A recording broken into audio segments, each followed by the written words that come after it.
Morning student, today we are going to start the first book of economy, microeconomics. In our 11th class there is a two book of economics, microeconomics plus statistics for economics. Today we are start the first chapter of microeconomics. The chapter name is economics and economy. In this chapter we will study about the term economics, what is economics, and the term economy. In this chapter we learn about this term. So as a student of economy, firstly you know the meaning of economics. What is economics? जो economics है उसमें human behaviour की study की जाती है. It is a science of human behaviour concerned with the allocations of scarce means in such a manner that consumer can maximize their satisfaction, producer can maximize their profit, and society can maximize its social welfare. Human being के behaviour की study की जाती है economics में. Human behaviour किसके regarding? जो resources हैं वो हैं लिमिटेड. उन लिमिटेड रिसोर्सेज को कहाँ पर यूज़ करें, किस ढंग से यूज़ करें ताकि जो कंज्यूमर है वो मैक्सिमम सेटिस्फेक्शन गेन कर पाए, जो प्रोड्यूसर है वो मैक्सिमम प्रॉफिट गेन कर पाए, और जो सोसाइटी है उसका वेलफेयर मैक्सिमम होना चाहिए. तो इकोनॉमिक्स हमेशा ही इकोनॉमिक प्रॉब्लम से डील करती है, इकोनॉमिक इशू से डील करती है, जो रिलेट करती हैं किससे? एलोकेशंस ऑफ रिसोर्सेज से. कि हमें रिसोर्सेज को, जो हमारे पास रिसोर्सेज हैं लिमिटेड वे से हैं, तो उन रिसोर्सेज को हमें कहाँ पर यूज़ करना है ताकि हमें मैक्सिमम सेटिस्फेक्शन मिल जाए, मैक्सिमम प्रॉफिट मिल जाए और मैक्सिमम वेलफेयर मिल जाए. In short we can say that economic deal with economic problem और economic issues related to the allocations of limited resources. Clear? Economics को एक सोशल साइंस भी बोला गया है जिसमें स्टडी की जाती है प्रोडक्शन की, डिस्ट्रीब्यूशंस की एंड कंजप्शंस की, गुड्स और सर्विसेज के प्रोडक्शन की. गुड्स और सर्विसेज को कौन प्रोड्यूस करेगा? जो प्रोड्यूसर होता है वो प्रोड्यूस करता है. किस ढंग से प्रोड्यूस करेगा? जो गुड्स एंड सर्विसेज है उनको डिस्ट्रीब्यूशन किस पे से होगा, कब, किसको, किस कंज्यूमर को दिया जाएगा.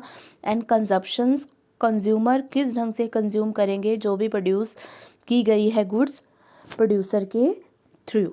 ठीक है. तो इकोनॉमिक्स में हम स्टडी करते हैं किसकी? प्रोडक्शन की, डिस्ट्रीब्यूशन की एंड कंजप्शंस की. यहाँ बता रखा है जो इकोनॉमिक टर्म्स है वो कहाँ से ली गई है. इंग्लिश लैंग्वेज से इसका ओरिजिन हुआ है. In English language has its origin in two Greek word. दो ग्रीक वर्ड से इसका ओरिजिन हुआ है इकोनॉमिक टर्म का. ओक्यूस मीन्स हाउस होल्ड, नेमेंस मीन मैनेजमेंट. जो हाउस होल्ड का मैनेजमेंट, जिसका दोनों का ही मतलब है together they means management of household. जो भी हम घर का किस ढंग से मैनेजमेंट करते हैं, मतलब रिसोर्सेज को कहाँ यूज़ करते हैं, हमारे पास रिसोर्सेज कितने हैं, उनको कहाँ यूज़ करना है ताकि हमें मैक्सिमम गेन हो सके. यहाँ इकोनॉमिक्स में हम ये पढ़ते हैं जो ह्यूमन की वांट्स है अनलिमिटेड है. एक ह्यूमन बीइंग चाहता है कि उसको ये भी मिल जाए, ये भी मिल जाए, वो ये भी कर ले. तो ह्यूमन की वांट्स हैं वो अनलिमिटेड हैं, लेकिन वांट्स को सेटिस्फाइड करने के जो मीन है, जो साधन है वो लिमिटेड है. जैसे फॉर एग्ज़ाम्पल हमने मतलब हमारे पास जो मनी है वो लिमिटेड फॉर्म में है और हमारी वांट्स बहुत ज़्यादा है. हम मनी का मोबाइल भी ले लें, गाड़ी भी ले लें, घर भी ले लें, ये सब हमारी वांट्स अनलिमिटेड है, लेकिन इन वांट्स को पूरा करने के जो मीन है, मनी है, वो हमारे पास लिमिटेड है. तो this means are called wealth. जो मीन है, जो साधन है, उसको वेल्थ बोलते हैं. Each individual want to get maximum satisfaction. हर कोई यही चाहता है कि उसको मैक्सिमम सेटिस्फैक्शन मिले. कैसे सेटिस्फैक्शन मिले? कि अपनी जो वेल्थ है, जो अपने मीन है, अलग अलग गुड्स पर इस ढंग से खर्च करे, इस ढंग से लगाए कि उसको मैक्सिमम सेटिस्फैक्शन मिल जाए. इस मैक्सिमम सेटिस्फैक्शन के ऑब्जेक्टिव के लिए एक इंडिविजुअल क्या करता है, प्रोड्यूसर क्या करता है, मैक्सिमम प्रॉफिट चाहता है. जो चीज़ें बनाएगा, चीज़ें बना के बेच के उसको क्या मिले, मैक्सिमम प्रॉफिट मिले. और जो कंज्यूमर है वो क्या चाहेगा, कंज्यूमर मैक्सिमम सेटिस्फेक्शन चाहेगा। जो भी गुड्स वो कंज्यूम कर रहा है उस गुड्स को कंज्यूम करने के बदले में उसको मैक्सिमम सेटिस्फेक्शन मिले। और जो सोसाइटी है वो क्या चाहेगी, सोशल वेलफेयर। तो इन सेटिस्फेक्शंस वगैरह को मैक्सिमम करने के लिए इन सेटिस्फेक्शन वगैरह को जज करने के लिए हम इकोनॉमिक्स की स्टडी करते हैं। तो इन शॉर्ट हम ये कह सकते हैं इकोनॉमिक्स में हम ह्यूमन बिहेवियर की स्टडी करते हैं। ह्यूमन बिहेवियर कैसे कि उसने रिसोर्सेज को कहाँ पर यूज़ करना है, जहाँ पर भी यूज़ करना है उससे रिसोर्सेज को मैक्सिमम उससे उसको मतलब ह्यूमन बीइंग को मैक्सिमम प्रॉफिट, सेटिस्फैक्शन या वेलफेयर मिले। इकोनॉमिक्स में हम एक इकोनॉमिक प्रॉब्लम से फेस करते हैं। इकोनॉमिक प्रॉब्लम क्या होती है, it is a problem of choice. अगर हमारे पास रिसोर्सेज अनलिमिटेड है तो हम सारे के सारे रिसोर्सेज अपनी वांट्स को फुलफ़िल करने में लगा देंगे। अगर रिसोर्सेज अनलिमिटेड है तो कोई भी प्रॉब्लम चॉइस की अराइज नहीं हो सकती।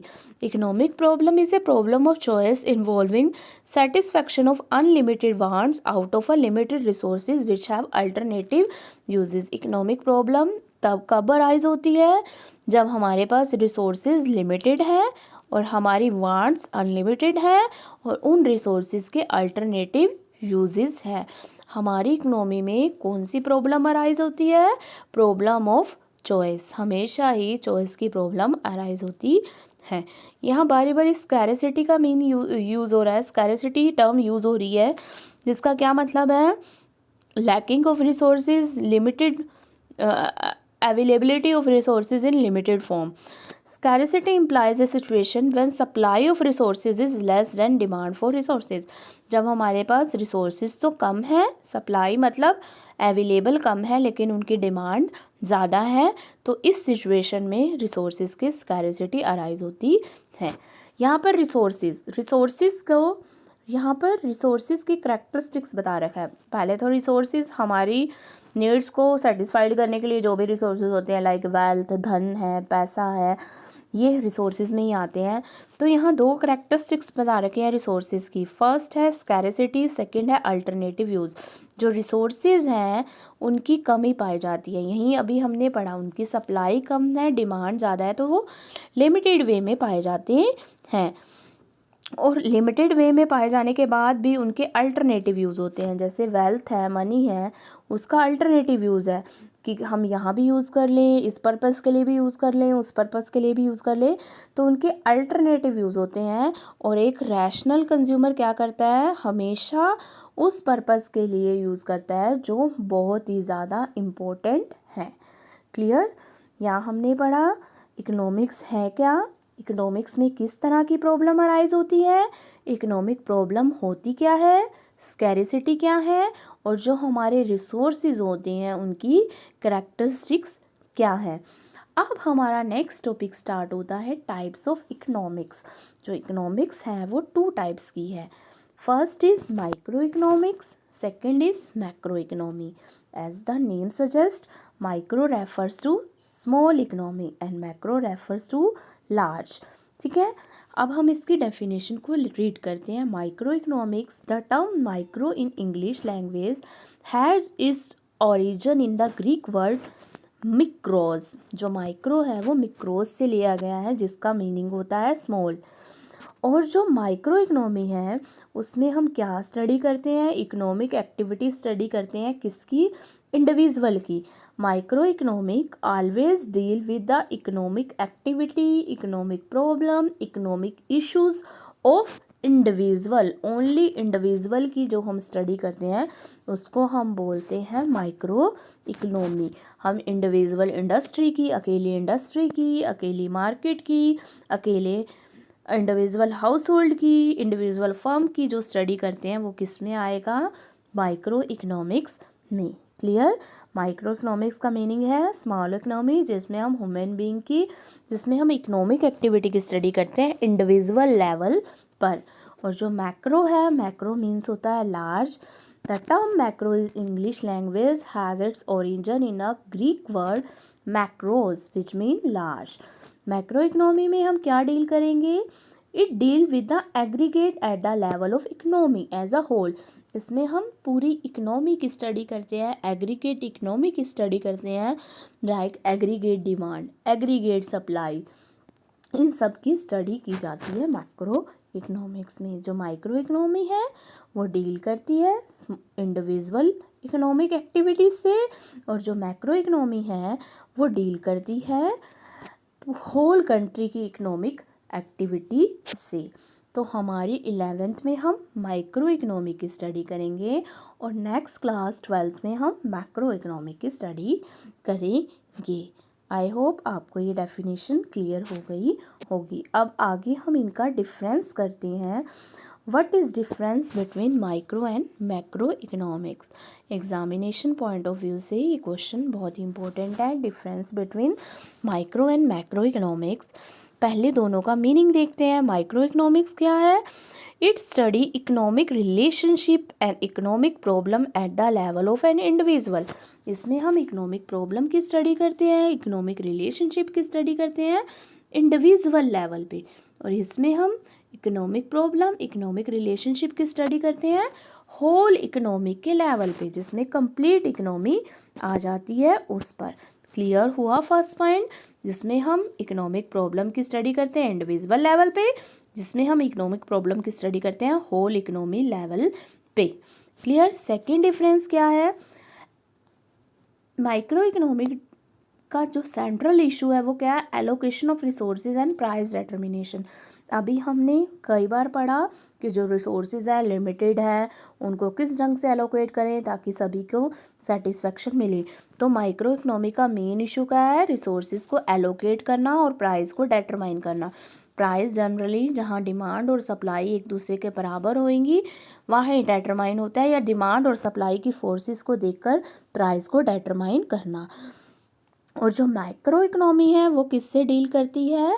लेवल ऑफ आउटपुट से और एम्प्लॉयमेंट से। हमारी इकोनॉमी में टोटल कितना आउटपुट जनरेट हो रहा है, कितनी एम्प्लॉयमेंट अपॉर्चुनिटीज जनरेट हो रही है, ये सारी चीज़ें हम मैक्रो इकोनॉमी में पढ़ते हैं। मैक्रो मतलब लार्ज लेवल पे टोटल आउटपुट, एग्रीगेट आउटपुट, ये सारी स्टडी की जाती है। माइक्रो इकोनॉमी में जो वेरिएबल्स होते हैं, जो मेन वेरिएबल्स होते हैं वो होते हैं कंज्यूमर डिमांड, प्रोड्यूसर सप्लाई। और मैक्रो में यहाँ अकेले इंडिविजुअल कंज्यूमर की डिमांड, इंडिविजुअल प्रोड्यूसर की सप्लाई, इनकी स्टडी की जाती है। और जो मैक्रो है उसमें हम किसकी स्टडी करते हैं? होल कंट्री की demand, aggregate demand, whole country की सभी इंडिविजुअल की डिमांड, होल कंट्री के सभी प्रोड्यूसर्स की सप्लाई, ये स्टडी की जाती है। तो इसके वेरिएबल है इंडिविजुअल डिमांड या कंज्यूमर डिमांड या प्रोड्यूसर सप्लाई, और इसके वेरिएबल है मैक्रो इकोनॉमी के aggregate demand and aggregate supply. Next is, जब भी हम माइक्रो इकोनॉमी की स्टडी करते हैं तो जो मैक्रो वेरिएबल्स हैं उनको हम कांस्टेंट मान के चलते हैं। मैक्रो वेरिएबल्स में क्या आएगा?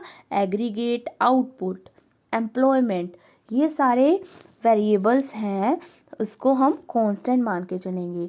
और जो मैक्रो इकोनॉमिक्स है उसमें हम ये एज्यूम करते हैं जो माइक्रो वेरिएबल्स हैं वो कांस्टेंट रहेंगे। जो माइक्रो वेरिएबल्स हैं उनमें किसी भी तरह का चेंजेस नहीं आएगा। ठीक है। नेक्स्ट है, जो माइक्रो इकोनॉमी है वो डील करती है इंडिविजुअल इनकम से, इंडिविजुअल प्राइस से और इंडिविजुअल आउटपुट से। और इसके साथ जो मैक्रो इकोनॉमी है वो डील करती है पूरी इकोनॉमी की इनकम से, पूरे इकोनॉमिक के आउटपुट से। जो माइक्रो इकोनॉमिक है उसमें थ्योरीज बनती है प्राइस से रिलेटेड। मैक्रो इकोनॉमी में हम इंडिविजुअल डिमांड को लेते हैं, इंडिविजुअल सप्लाई को लेते हैं, तो डिमांड और सप्लाई के according theory of price make होती है माइक्रो इकोनॉमी में।